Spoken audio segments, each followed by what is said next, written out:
Mere Christianity by C.S. Lewis.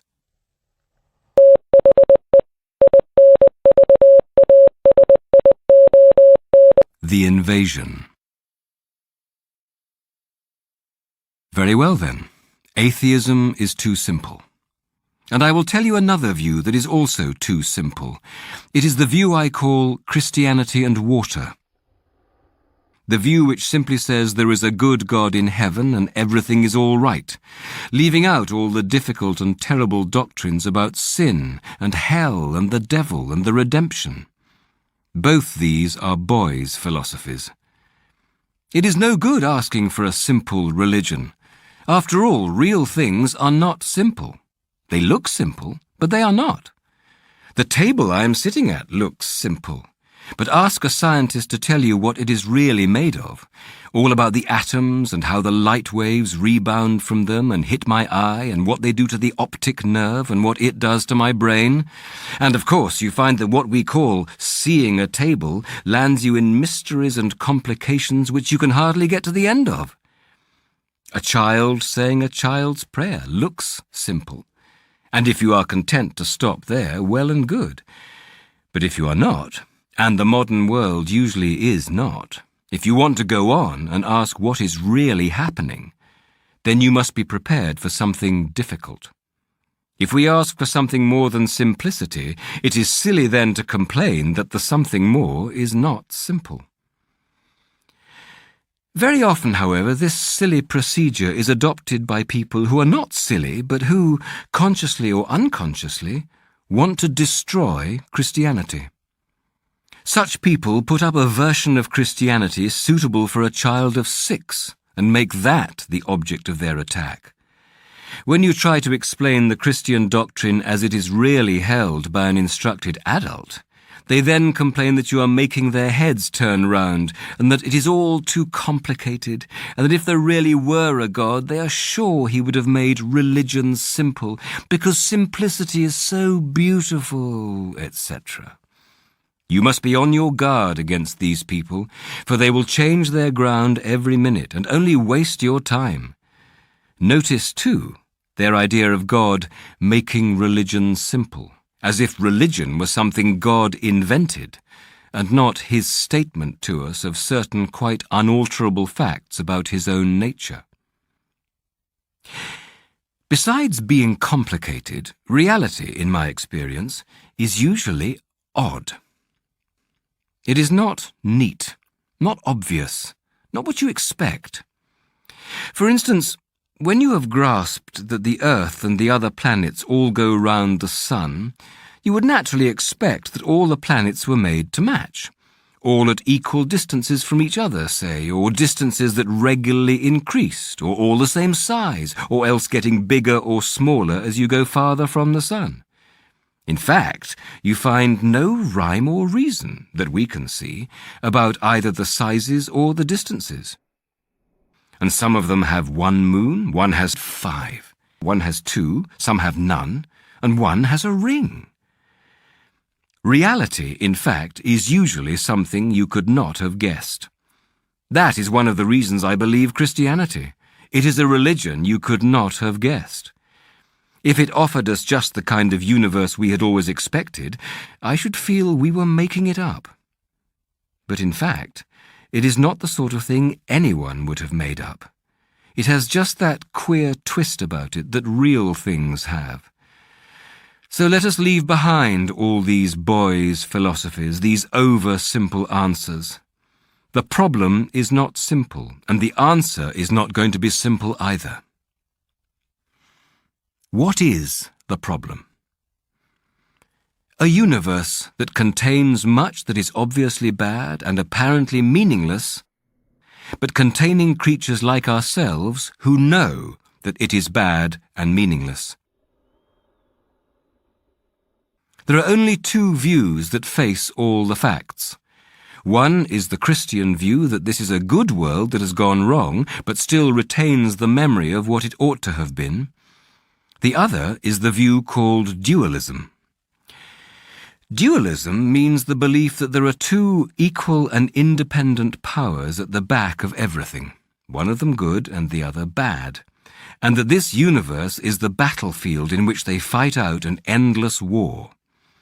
I personally think that next to Christianity, dualism is the manliest and most sensible creed on the market, but it has a catch in it. The two powers, or spirits, or gods, the good one and the bad one, are supposed to be quite independent. They both existed from all eternity. Neither of them made the other, neither of them has any more right than the other to call itself God. Each, presumably, thinks it is good and thinks the other bad. One of them likes hatred and cruelty, the other likes love and mercy, and each backs its own view. Now, what do we mean when we call one of them the good power and the other the bad power? Either we are merely saying that we happen to prefer the one to the other, like preferring beer to cider, or else we are saying that whatever the two powers think about it, and whichever we humans at the moment happen to like, one of them is actually wrong, actually mistaken in regarding itself as good. Now, if we mean merely that we happen to prefer the first, then we must give up talking about good and evil at all. For good means what you ought to prefer, quite regardless of what you happen to like at any given moment. If being good meant simply joining the side you happen to fancy for no real reason, then good would not deserve to be called good. So we must mean that one of the two powers is actually wrong and the other actually right. But the moment you say that, you are putting into the universe a third thing in addition to the two powers. Some law or standard or rule of good which one of the powers conforms to and the other fails to conform to. But since the two powers are judged by this standard, then this standard, or the being who made this standard, is farther back and higher up than either of them, and he will be the real God. In fact, what we meant by calling them good and bad turns out to be that one of them is in a right relation to the real ultimate God, and the other in a wrong relation to him. The same point can be made in a different way. If dualism is true, then the bad power must be a being who likes badness for its own sake. But in reality, we have no experience of anyone liking badness just because it is bad. The nearest we can get to it is in cruelty. But in real life, people are cruel for one of two reasons. Either because they are sadists, that is, because they have a sexual perversion which makes cruelty a cause of sensual pleasure to them, or else for the sake of something they're going to get out of it, money or power or safety. But pleasure, money, power and safety are all, as far as they go, good things. The badness consists in pursuing them by the wrong method, or in the wrong way, or too much. I do not mean, of course, that the people who do this are not desperately wicked. I do mean that wickedness, when you examine it, turns out to be the pursuit of some good in the wrong way. You can be good for the mere sake of goodness. You cannot be bad for the mere sake of badness. You can do a kind action when you are not feeling kind and when it gives you no pleasure, simply because kindness is right. But no one ever did a cruel action simply because cruelty is wrong, only because cruelty was pleasant or useful to him. In other words, badness cannot succeed even in being bad in the same way in which goodness is good. Goodness is, so to speak, itself. Badness is only spoiled goodness. And there must be something good first before it can be spoiled. We call sadism a sexual perversion, but you must first have the idea of a normal sexuality before you can talk of its being perverted. And you can see which is the perversion because you can explain the perverted from the normal and cannot explain the normal from the perverted.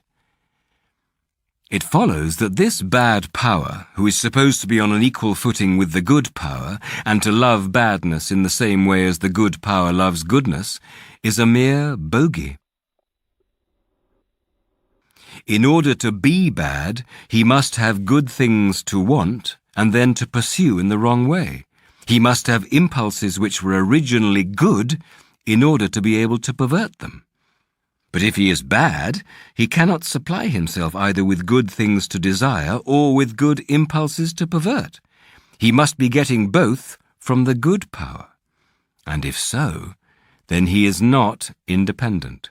He is part of the good power's world. He was made either by the good power or by some power above them both. Put it more simply still, to be bad, he must exist and have intelligence and will. But existence, intelligence, and will are in themselves good. Therefore, he must be getting them from the good power. Even to be bad, he must borrow or steal from his opponent. And now do you begin to see why Christianity has always said that the devil is a fallen angel? That is not a mere story for the children. It is a real recognition of the fact that evil is a parasite, not an original thing. The powers which enable evil to carry on are powers given it by goodness. All the things which enable a bad man to be effectively bad are in themselves good things: resolution, cleverness, good looks, existence itself. That is why dualism, in a strict sense, will not work. But I freely admit that real Christianity, as distinct from Christianity and water, goes much nearer to dualism than people think. One of the things that surprised me when I first read the New Testament seriously was that it talked so much about a dark power in the universe, a mighty evil spirit who is held to be the power behind death and disease and sin. The difference is that Christianity thinks this dark power was created by God and was good when he was created and went wrong. Christianity agrees with dualism that this universe is at war, but it does not think this is a war between independent powers. It thinks it is a civil war, a rebellion, and that we are living in a part of the universe occupied by the rebel. Enemy-occupied territory, that is what this world is. Christianity is the story of how the rightful king has landed. You might say landed in disguise, and is calling us all to take part in a great campaign of sabotage. When you go to church, you are really listening in to the secret wireless from our friends. That is why the enemy is so anxious to prevent us from going. He does it by playing on our conceit and laziness and intellectual snobbery. I know someone will ask me, "Do you really mean at this time of day to reintroduce our old friend the devil, hoofs and horns and all?" Well, what the time of day has to do with it I do not know, and I am not particular about the hoofs and horns. But in other respects my answer is, yes, I do. I do not claim to know anything about his personal appearance. If anybody really wants to know him better, I would say to that person, "Don't worry. If you really want to, you will. Whether you like it when you do is another question."